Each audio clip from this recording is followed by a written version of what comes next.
Alors, pourra-t-on vraiment fêter le Nouvel An? Réponse à l'issue du Conseil de défense sanitaire et du Conseil des ministres exceptionnel en fin d'après-midi. Sur la table, l'option d'un couvre-feu le 31 décembre. L'exécutif examinera aussi l'éventualité d'un report de la rentrée scolaire et pourrait revoir à la baisse la durée d'isolement des cas contacts ainsi que le délai pour recevoir une 3e dose. Il pourrait ainsi passer de 4 à 3 mois. Décisions qui seront prises donc autour d'Emmanuel Macron en visioconférence ce matin. Oui, le chef de l'État est au fort de Brégançon pour les fêtes, mais pour lui comme pour les autres, le Covid a bousculé l'agenda politique. Pas de vacances pour les ministres, ni pour les parlementaires, Victor Chabert.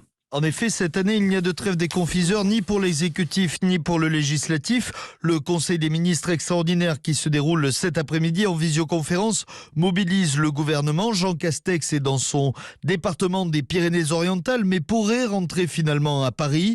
Les ministres les plus concernés sont eux aussi à Paris comme Olivier Véran ou en région parisienne. Ceux qui sont éloignés de la capitale se rendront dans les préfectures ou sous-préfectures les plus proches pour y assister en se connectant de façon sécurisée. Du côté des parlementaires, on va devoir assumer ce changement de calendrier gouvernemental.